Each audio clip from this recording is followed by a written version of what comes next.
All right. Welcome to KiteTalks. We have a wonderful gentleman with us, Rakesh Kulkarni. He does partnerships for India actually, for chess.com, the world's largest website platform across. He's going to tell us a lot about his role, a lot about chess globally. Currently talking to us from Germany, but of course shuttles between India and Germany.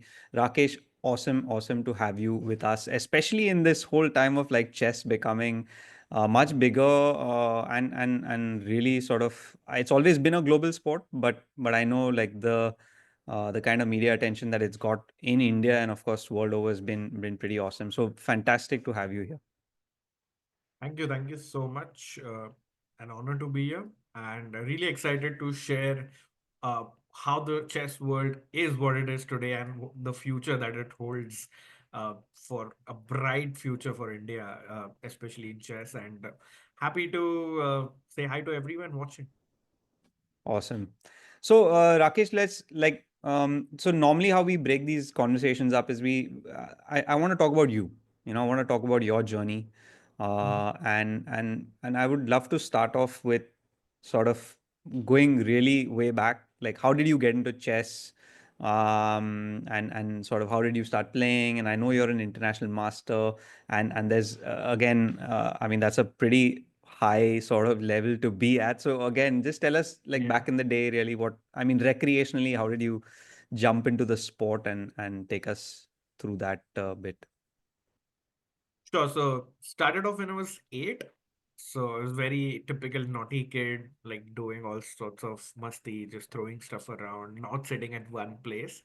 And it was just by chance we were visiting a cousin at my cousin in Mumbai, and he had like a new computer, and me and my sister were just fighting it out, who gets the chance. And I was just trying to play all the games.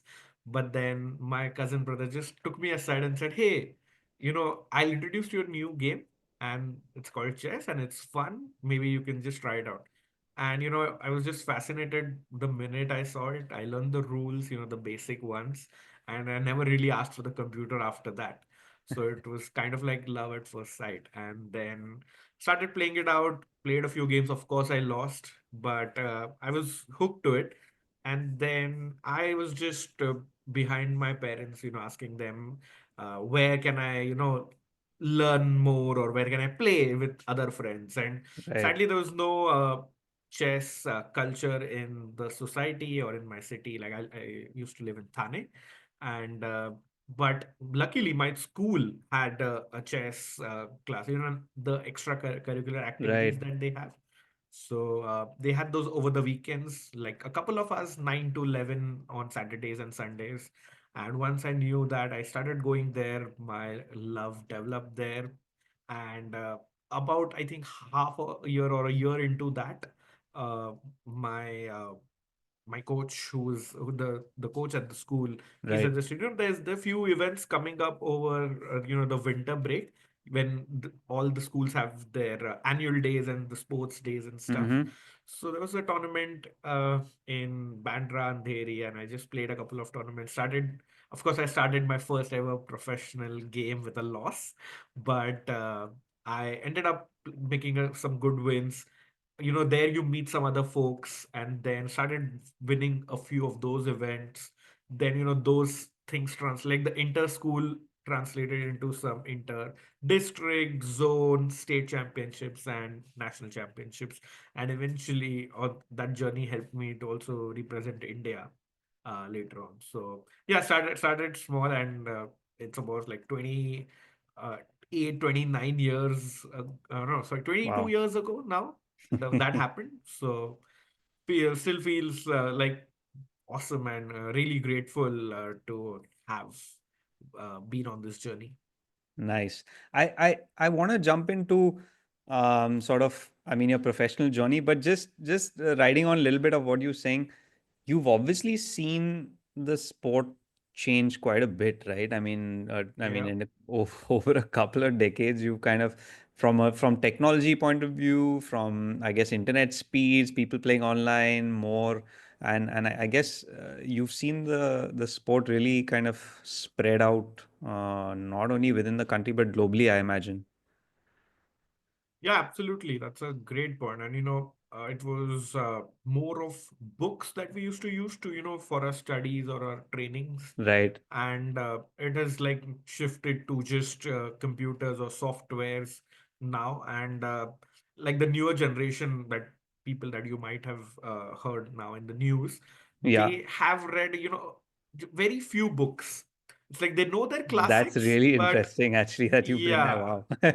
Right, but it's like they don't needed books to be honest. So it was like everything, even the books are like converted into PDFs or they're just converted into like a course, like a video that you can just watch the books and solve the positions on the Right. computer screen. Right. But for us, it was like you study the board, like you buy a hard copy book, open it up, put up your chessboard, make the Wow. moves by hand, and it's all shifted to online or technology now. So, and this has been uh, worldwide and started around in the 2000 early 2000s, and especially after 2010 this has just taken off.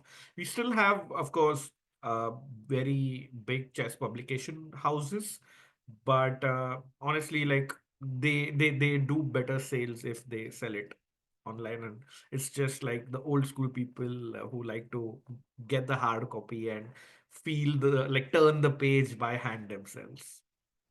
No, that's pretty awesome that you've seen sort of both sides of it, and kind of been there. Uh, if anybody were to ask you when you sort of started playing out, right? You said maybe 8, 9, 10 years old, maybe early teens. If you'd ever be working for the International Chess Federation, would what would you tell them? Yeah, I mean, I never thought, I will even become a professional player at that stage. And just have the international, I got to like, in chess, we have points, like the Yeah. FIDE ELO ratings, which, like, according to the points, determines the rankings, the worldwide rankings. So the higher the number of points you have, the better you are at chess and the better is your rank. So at 12 years, I started off, with around 1987 was my first ever rating. And world number one was around 2700. So I was about 700 points off. And in my professional journey, so I started increasing. You put in more hours, you take better training, you slowly climb up the ladder. And eventually, my peak was around 2400 ELO Wow. points, which was still shy of like about 400 points from the world number one Magnus Carlsen. But yeah, it's like every point is harder to gain. If you win against someone, you get very few points, but if you Right. lose to someone, you lose a lot of points. So it's complicated. But yeah, overall, getting there and getting my international master title in chess is was like a great dream. The dream was, of course, grand. So it's like world champion, Yeah. grandmaster, international master, and then a few other FIDE titles. But yeah, being like two steps away from the ultimate dream. I mean, I'll still take it. I'm still grateful to have gotten here. And just for some context, it's like almost 800 million to or a billion people know the rules or know play chess Right. Right. overall. And there are only about 3,500 international masters in the world, Wow. about 1,800 grandmasters in the world, and just one world champion. And again, happy to share there's an Indian who's a world champion, Gukesh D. That's amazing, man. So yeah, it's like you're in the 0.01%, Yeah. No, and that's that always that's feels special. I can totally imagine, dude. It's something else. And if tell me something, I'm going to ask you a very sort of athlete kind of question. And at the end of the Uh-huh. day, chess is a sport, right? So kind Absolutely. of, I mean, talking about going up the ranks, right? When you mentioned that, was that hard, stressful? What were you going through at that particular point, and what sort of support did you have? I know, of course, parents are a key part of any athlete's journey, but tell us a little bit about, did you have another kind of support system around that to get to that level? Yeah, that's a great question, and I've been asked this a lot. And yeah, it was stressful. It's never easy, especially being an athlete. And to be honest, I was really good in my sub junior years. That is when I was 15 years old. Mm-hmm. I was in the top five in the country, Wow. won the uh, DSO events, the district sports, the nationals for Right. Maharashtra with my Maharashtra teammates. So had a gold medal there, individual gold medal in that event again, the team event, and things were looking great, and was top five in the country. The Indian government sponsored like an exposure trip for the six of us, where we were in Spain for a month in Amazing. July 2008. So like you got really good exposure, you got to play European players, you got to feel how they play, how they think, and so on. And then it was like I was pretty doing pretty well.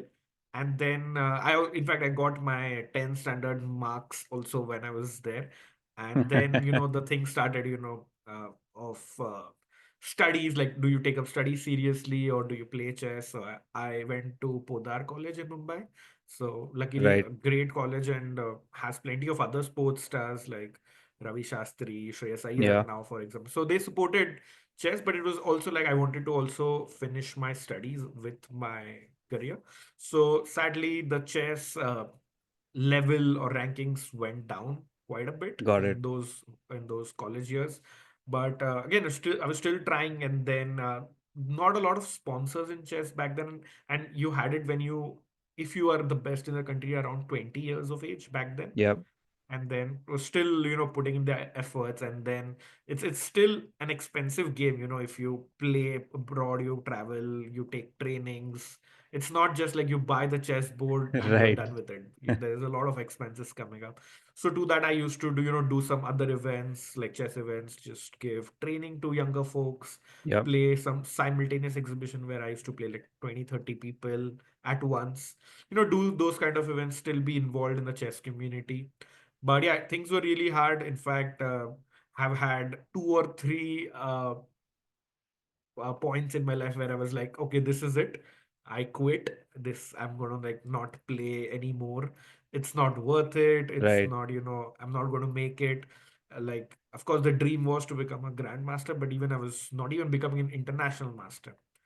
And then took a break like for about 3 to 4 months. When I came back, I had the best event of my life. So Amazing. things can change really fast. And also, I was training a student in Mumbai. He's also a very good player now. But his parents were like, we can't take leaves. Can you just accompany him to an event in France? And I mean, you could also play the event. I was like, sure, yeah, that was a great Nice. opportunity, and that turned things around. I got my mojo back, and you need like three certificates, three norm certificates, Right. and 2400 rating points to become an international master. And I needed like 100 points, but just before his parents asked me to do this, I had gone down and I needed 200 points. Right. But I was just playing that event just for fun.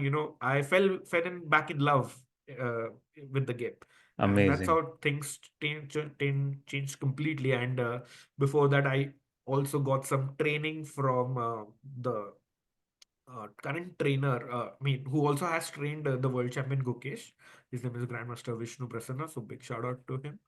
And of course, I was like, I was doing 90% of the things and missing out. Like I used to be in the lead, being very close to winning events, but I used to lose in the end. So my sister, who's a psychologist, she Okay. suggested, we have a sports psychologist in our team, and why don't you consult her as well? Nice. And I went to her in Mumbai itself, and was really helpful. It's like just you talk it out, and I could just say things or share things with her that I couldn't do with my parents or my sister or my friends. Like they just wouldn't understand or grasp the entirety of it. Right. So really good just having. So it's like a whole team. Like you need a coach, you need supportive parents. Even my sister was very supportive. A mental conditioning coach and Yeah. everything. So everything came together, and in the end, I got my international master title. Fantastic, man. No, I mean, journey of any athlete, especially at that level, yeah, it's tough. And kudos, man, to you to uh, to pull through and sort of get there. Um, I'm going to jump to the professional side. You've been with chess.com now more than 7 years. Um, Yep. Maybe tell us a little bit about how that opportunity came along and sort of maybe segue into what you're currently doing, and then I'll kind of maybe peg back to some instances in our recent history of how kind of chess has really gotten the spikes that it has. But yeah, tell us a little bit about your journey. Sure. So around the same time when I needed like 200 points, when I had that slump, yeah, just before my career revival. It's also like, you most people quit when they're very near to success. So this was Yeah, like my point in my journey. So the student, like the parents of my student asked, "Hey, can you accompany me to those events?" And around that time, I just got a DM on Twitter from Sam, who heads international teams at chess.com. And he was like, "Hey, do you want to work with us? Just help us grow the India team." And I was busy with my tournaments. I just said, "Hey, I'll get back," and I never really did. But about after coming back from Europe, I just sent him the message, and it just took off from there. I was like the first Indian employee in the company. amazing. It was back then, it was pretty small. We were just 80 people in the whole company, 80 to 100. Wow. My employee number is like 85, and now we have like 800 employees. Wow. So I started off as the Indian social media manager. So we just had Facebook, Instagram, Twitter, YouTube, all these pages, just keeping the Indian folks updated, giving an Indian flavor to the news, covering Right. Indian tournaments, and being a spokesperson and the face for Indian chess. So that started off there, and then a couple of years later, we hired uh, another person to do the social media. So I was the director for India then back then. And then, the best thing happened for the chess world. Sad for the world, but the pandemic hit around Right. March 2020. And then we just saw numbers going through the roof. Just to give you a context, I think the global team or the global users were Right. around 20-25 million-ish Okay. overall lifetime users. Yeah. And now currently we have 25 million users from India itself. Wow. So that just shows, and the global has gone up to like 200 million users. So it just gives you context. We were not prepared for this. None of us were, and we had to I hire think new you'd put people. out a And post also recently about India overtaking the US, I think. If I yes, so that's an accomplishment, which is close to my heart because we Nice. also had India was always number two or number three, and the Right. US was number one. And thanks to what happened last month in December 2024 with an Yeah. Indian winning the world championship, we saw the numbers, going through the roof again. And it's like more people were active and played games from India Yeah. Yeah. than in the US. And this has never happened in the 17-year-old history of chess.com. Wow. So it was really good and just shows how Indians are like taking the game up. And it's like in cricket also, the game went big once we had the World 100%. Cups or we had the Yeah. Yeah. superstars. So I feel that phase has come to chess now. Amazing, man. And India is that country of sort of idolizing our heroes, and now you have such Correct, a correct. young champion. It's amazing, I'm pretty sure we're going to see that massive groundswell at that youth level, the kids who were playing like back when you did at 8, 9, 10, seeing like, oh, listen, I can get there, this is what I could do, and it's amazing. No, no, superb. And I think you from the inside, being at chess.com, you would have seen, I guess, the entire thing kind of unfold. And I imagine that would have been really exciting for you specifically. Absolutely. I mean, it's a dream come true for me, just to see it. Because growing up, I used to visualize Vishwanathan Anand sir. Like he was my idol, he was my mentor. Just following him, trying to copy every little thing he does, how he sits at the board, the moves, the openings he plays. And the best part was even this younger lot were looking up, like Gukesh, Right. Pragnananda, Arjun Erigaisi. We have Yeah. very big stars in the chess world. They're also looking up to Vishy Anand sir, but now the thing is, once Gukesh has won it, the 8, 9 year olds of the country now want to become like Gukesh. So it's Totally pretty much like, the stars have changed. I mean, which is still, of course, a legend, but now people are starting to look up to the younger folks more. And correct. in fact, my first ever professional interview was with Gukesh in 2019 when he became a grandmaster. So he was like the world's youngest ever, second youngest ever grandmaster in history. Now he's Nice. slide down to number three. But it was like just, I didn't even know that interview. It went viral a few days late, like recently. But I never knew my first ever interview, back then from 5 years ago would still hold relevance. But it's just like you put in the work, you try to follow all these kids who are doing well, and you can't predict or you can't know who's going to be the next big thing. But it's True. like the uh, unwavering passion and just covering chess overall, taking chess to the masses in India was my dream. I really still hope everyone in India knows how to play chess. I don't even mean like professionally, just know the rules and everything. Yeah. So that has been really good. And seeing that person even win the world chess championship, and then chess being, I don't know a single celebrity who didn't wish or congratulate him. It's like it Right. was viral, it was going Yeah. Yeah. it was in the Completely. news. And growing up, I've been a sports fan. I'll follow most of the sports, but I always used to see cricket being followed, or the Olympics had the whole backside page coverage of Yes. any newspaper.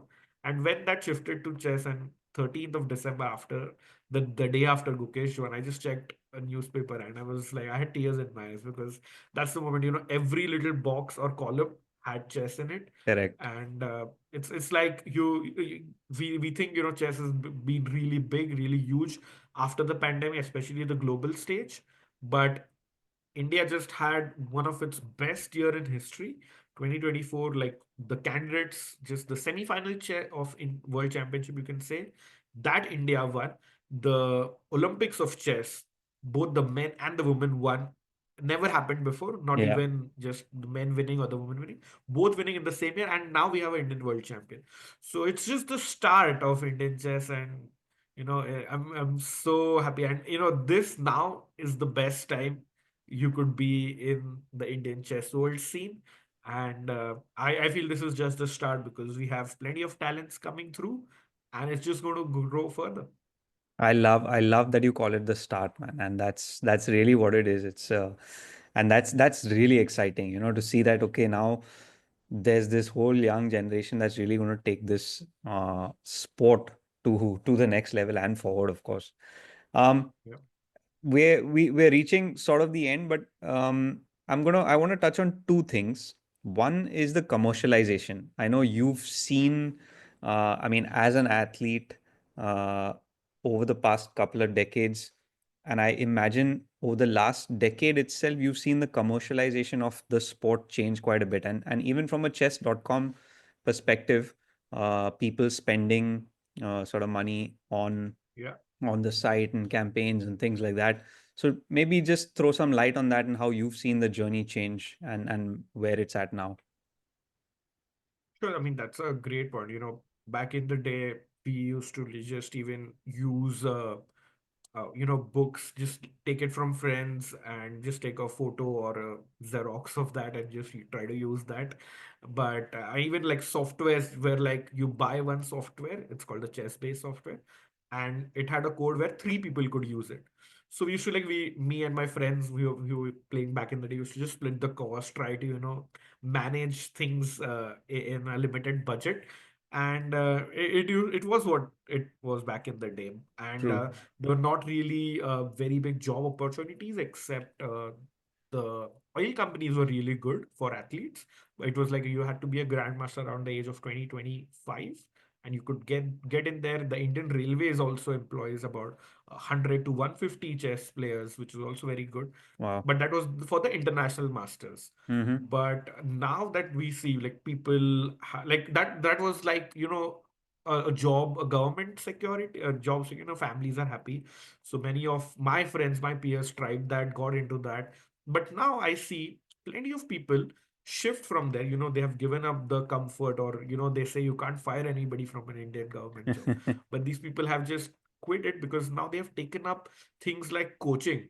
and they get almost double the amount of money that they Wow. were getting.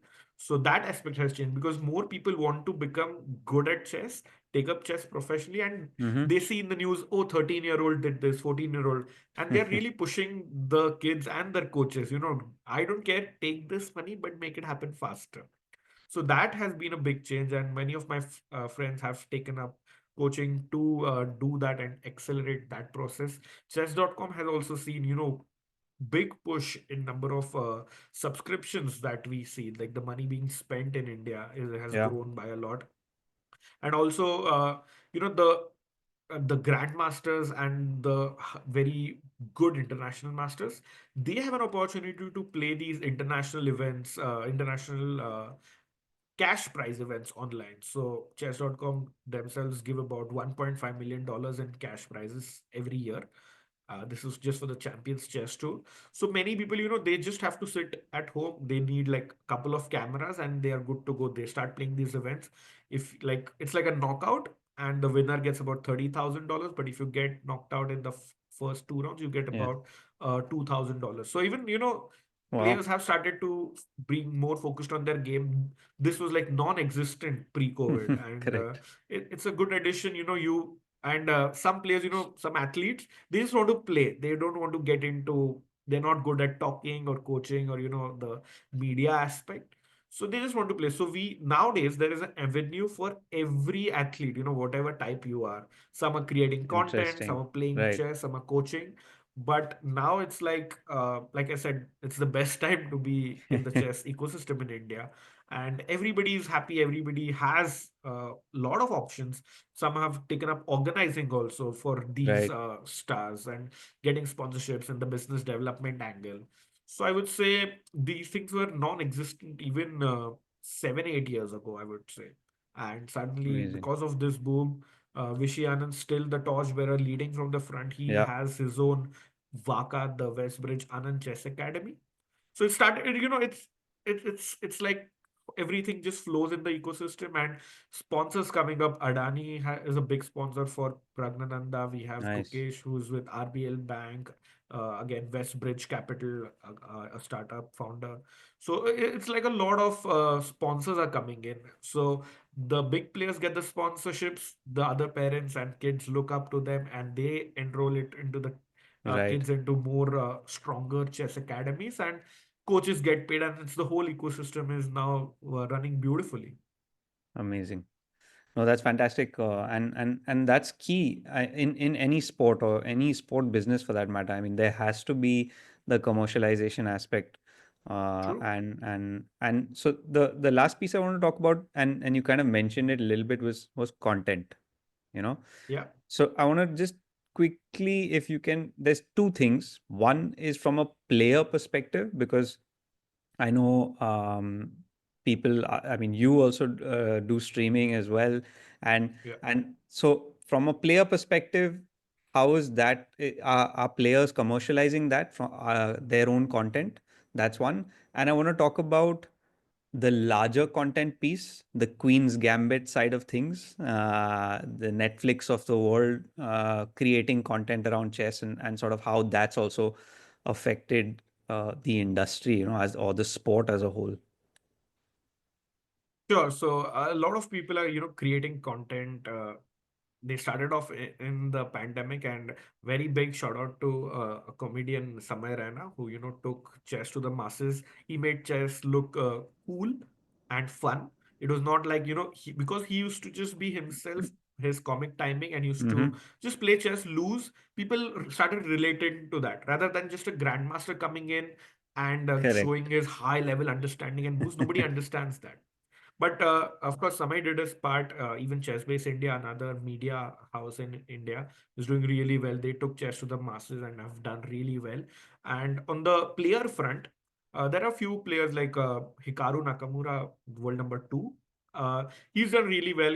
He says he earns more money streaming nowadays Wow. than playing. And even if he plays a tournament which has like a good $50,000, for example, Right. for first prize, he earns more money just by coming in, doing the recaps after a 5, 6 hour day. Just a Whoa. quick recap on YouTube for 15, 20 minutes. and he gets money through that on Twitch or Kick, I Wow. think the streaming platforms. And Gotham Chess, another, like, he's called the world's internet chess teacher, and he has like 5 million subscribers. And I mean, if you just see on his YouTube, it's like he had about 1,000 or 2,000 subscribers back in 2019, and he has 5.5 million subscribers now. So that's just huge. I Amazing. mean, these these avenues were non-existent, like I said in my previous post, and it's just like, sadly no Indian has come up, except some is still a comedian, and Yeah. no Indian chess player individually is like creating content and doing really well as a top player. But of course, these mid-level players also have a new avenue. They cover events, they do post reels, they get invited by the organizers and paid, and it's again Right. helping chess grow overall. And that following would not have been possible if we didn't have the pandemic and didn't have pop champs, like, which was like celebrities coming in and playing Yeah. chess, the celebrity fundraisers that we did at chess.com India. And then it was like, these are all happening back to back. And then October 2020, I think we had Netflix bringing in Queen's Gambit. And Right. the coolest fact was, when it came out, we were all excited, and I actually got paid to watch the Queen's Gambit, which is Oh, like a wow. very cool thing, just to see things we could include or we could hype up and so on. And it was really cool. And what that did for chess is massive. In fact, the world number one Magnus Carlsen got married like last week, and his wife is also a Norwegian American origin, but she didn't know Magnus Carlsen until then, even though she was Oh, from Norway. But she got hooked to chess. She came to know about chess through the Queen's Gambit, no and way. like, look and behold, 3 4 years later, she's married to the world's strongest player. So that shows the influence Queen's Gambit has brought. And even like the numbers I shared, like 25 million Right. global users to 200 million global users. That's a Unreal. 10x in less than 4 or 5 years, and that has happened because of the Queen's Gambit. Like, one of the big reasons is Queen's Right. Gambit. And it's like when Netflix does it, they do it really well. And it just showed again, chess is not that nerdy, smart, geeky thing to do. Yeah. But I think just what if there's one thing I would say, that if like it's like a switch moment, was we made chess fun and cool, and just showed chess is for everyone and for all ages, all walks of life. And you can enjoy chess irrespective of your level. You can, even if you blunder, you can still lose and uh, cheer your other friends losing. And it's not like, it has the deepest minds or the world's you don't have to have the world's strongest IQ to be a chess player. And I think, yes, chess is fun now. And that's the biggest change I would see overall. Nice. Uh, do you create content on any particular platforms? Where can Yes, our yes. viewers catch you? So I do content on Chess.com India, YouTube, and Instagram, as well as my own channel, my own page on Instagram. So it's called I the Rocky, if you guys want to follow it. And yeah, just bringing chess to new folks, making it more fun, and just putting the word out there. And as like I mentioned, my dream is everyone in India should know how to play chess. So just trying to get there one day at a time. Amazing, amazing. Rakesh, fantastic conversation. I mean, it, I know I feel like now automatically like jumping on and just playing like an online game, and I'm pretty sure everyone's going to be feel the same. And thank you for all the insights and a couple of the backstories as well. So really appreciate you taking the time. And I mean, chess has, like you just said, this is the beginning. So Yep. it's I mean, a fantastic journey ahead of us, and appreciate you being part of that journey. Thank you. Thank you so much. It's been an honor to be here and also, be where we are in the Indian chess ecosystem right now, and looking for greater heights, wishing all the players the very best and all the athletes. Like I've taken a retirement now. I don't play professionally, but I just feel it's more empowering to deliver this the news or the content to Yeah. masses and get everyone to play chess. And the athletes are doing really well. They are like 18, 19, 20 years old. So they have a good 15, 20 odd years in front of them. Yeah. And they're already in the world top five. Like three Indians are in the world top five. I mean, this That's has never amazing. happened in the 150-year-old history of it, global chess. So we are in a great position, and big thanks to you and like Arup and Kite Talks as well. Taking this message forward and hoping more people get into chess. And like said at the start, I'm a big sports fan, and seeing the tricolor being hosted at events and just being Right. India doing well in all sports is always a pleasure. And wishing all the best to everyone. Thank you so much, Rakesh.